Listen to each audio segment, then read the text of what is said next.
Dès que j'avais un peu d'argent, je me mettais au bar. Quand l'argent finissait, je retournais à la maison. J'ai 38 ans et j'ai 4 enfants.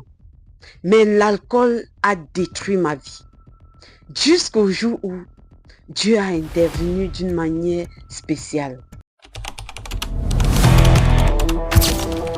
Bonjour et bienvenue sur Miracle Vécu. Sur cette chaîne, nous partageons avec vous des témoignages des personnes vivantes, des témoignages réels. Parce que le but de cette émission, c'est de booster votre foi et surtout vous rappeler que Dieu fait encore et même aujourd'hui. Ça peut arriver que tu sois en train de traverser des moments difficiles, de toute forme possible. Il n'y a pas que des maladies, il n'y a pas que du chômage. Il y a tellement de choses que les enfants de Dieu traversent aujourd'hui. Et parmi ces choses-là, il y a l'alcool. Oui, plusieurs personnes sont embourbées avec le démon de l'alcool. Ils ne se rendent souvent pas compte, d'autres se rendent compte. Mais ils n'arrivent pas à s'en sortir, ils n'arrivent pas à se débarrasser. D'autres utilisent des moyens personnels pour arrêter l'alcool, ils ne parviennent pas. Parce qu'à un moment donné, on a besoin de la grâce de Dieu, on a besoin de la puissance de Dieu. Et le témoignage que je vais te raconter aujourd'hui, c'est le témoignage d'une femme gabonaise qui va te raconter comment Dieu a fait dans sa vie pour qu'elle arrête l'alcool, pour qu'elle oublie complètement le désir de l'alcool, comment Dieu a fait pour chasser en elle cet esprit d'alcoolisme qui ne lui permettait pas de garder un sou et qui ne lui permettait même pas de prendre soin d'elle en tant que femme. Alors je t'invite à t'asseoir très confortablement et à écouter ce témoignage. Si tu es en train de traverser ces moments, sache que comme Dieu a fait pour cette dame, il peut également le faire pour toi. Écoute jusqu'à la fin. Mais avant cela, je t'invite à partager ce témoignage. Partage cette vidéo dans ton groupe de famille. Partage cette vidéo avec tes amis. Car plusieurs sont autour de nous, ils souffrent en silence. Mais souvent, on ne le sait même pas. Peut-être parce qu'ils ont honte et peut-être parce que tout simplement, ils ne veulent pas exposer leurs problèmes. Alors partage cette vidéo à quelqu'un et ça pourrait sauver sa vie. Je suis une jeune Gabonaise de 38 ans et je suis mère de 4 enfants. Aujourd'hui, je viens rendre gloire à Dieu pour le miracle qu'il a accompli dans ma vie. C'est un miracle qui peut sembler simple pour certaines personnes, mais pour moi, c'est une véritable délivrance. Dieu m'a libérée de l'alcool. Au Gabon, mon ethnie est souvent reconnue comme l'une de celles qui consomment le plus de l'alcool. Et moi, malheureusement, j'étais totalement plongée dans cette réalité. Je buvais énormément. L'alcool faisait partie de mon quotidien. Mon passe-temps favori, c'était les bars. Dès que j'avais un peu d'argent, je me mettais au bar. Quand l'argent finissait, je retournais à la maison. Puis dès que je recevais à nouveau de l'argent, je repartais boire. C'était devenu un cycle sans fin. Je pouvais dépenser des sommes incroyables dans l'alcool. Certaines fins de mois, après avoir reçu mon salaire, je pouvais consommer jusqu'à 80 ou même 100 000 francs uniquement en boisson. Je m'asseyais avec des collègues, des amis, parfois même seul, et je buvais pendant des heures. Quand je regarde aujourd'hui tout l'argent que j'ai gaspillé, je suis encore choquée. Cet argent aurait pu servir à beaucoup d'autres choses. Je pouvais manquer de prendre soin de moi-même. Je pouvais renoncer à me faire coiffer ou à m'occuper de mon apparence. Mais je trouvais toujours de l'argent pour aller boire. L'alcool avait pris une place immense dans ma vie. Pourtant, au fond de moi, je souffrais. Je savais que cette situation n'était pas normale. Je savais que je n'étais pas libre. Alors plusieurs fois, j'ai commencé à crier vers Dieu.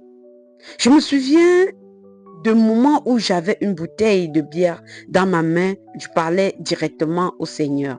Je disais, Seigneur, tu vois cette bouteille que je tiens. Tu sais que seul, je ne peux pas arrêter de boire. Je n'ai pas la force. Il n'y a que toi qui peux me délivrer. Il n'y a que toi qui peux m'aider à abandonner cette bière et cet alcool. Je faisais souvent cette prière encore et encore. Mais malgré cela, je continuais à boire. Puis est arrivé un moment où j'étais complètement fatiguée de cette vie. Je me souviens particulièrement d'une fin de mois où j'avais encore dépensé près de 100 000 francs dans l'alcool. Ce jour-là, quelque chose s'est brisé en moi. Je me suis dit, je ne peux pas continuer comme ça. À cette période, vers la fin du mois d'octobre et le début du mois de novembre 2025, j'étais dans le village où j'exerçais mon travail. Là-bas, j'ai commencé à chercher Dieu avec plus de sincérité que jamais. Je priais avec tout mon cœur. Je disais, Seigneur, je suis fatiguée de cette vie. Je suis fatiguée de boire. Je suis fatiguée de gaspiller mon argent. Je suis fatiguée d'être dominée par l'alcool. Étends ta main et délivre-moi de cet esprit d'alcool. Je priais avec insistance. Je priais notamment avec les programmes de prière Kanguka. Et honnêtement, je ne peux pas dire que j'ai reçu une manifestation spectaculaire, mais quelque chose d'étrange s'est produit. Pendant que je priais, ma bouche se remplissait constamment de salive. Je crachais, encore et encore. Pendant 2 ou 3 jours, je crachais sans comprendre ce qui se passait. Puis, après cela, j'ai commencé à remarquer quelque chose. L'envie de boire a disparu complètement. Je pouvais avoir de l'argent dans ma poche sans ressentir le besoin d'acheter une bière. Moi-même, je ne comprenais pas ce changement. Je me demandais, Seigneur, qu'est-ce qui m'arrive? L'envie est partie. Cette envie qui me poursuivait depuis tant d'années. Cette envie qui me poussait toujours vers les bars. Cette envie qui contrôlait mes dépenses. Elle avait disparu. Aujourd'hui encore, je peux me retrouver dans un bar avec d'autres personnes. Je peux voir des gens boire plusieurs bouteilles. Je peux les voir dépenser beaucoup d'argent dans l'alcool. Mais moi, je reste avec mon jus. Certaines personnes se moquent même parfois de moi en me disant, si tu ne bois pas la bière, on ne t'achète pas le jus. Mais cela ne me dérange plus. Je reste avec mon jus parce que Dieu m'a délivré et cette délivrance est réelle. Aujourd'hui, je peux témoigner que je ne consomme plus d'alcool. Mes chers frères et sœurs, il n'est pas interdit de consommer de l'alcool. Mais lorsque, à un moment donné, tu te rends compte que ça occupe une place tellement importante dans ta vie, lorsqu'à un moment donné, tu te rends compte que tu ne peux plus t'en passer, surtout ça affecte l'équilibre de ta famille, ça affecte tes finances et surtout ça affecte ton futur. Il faut déjà te rendre compte que tu n'es plus simple, que les choses ne se passent plus d'une manière saine. Tu es déjà acquis par un démon de l'alcool. Nous avons écouté le témoignage de cette dame.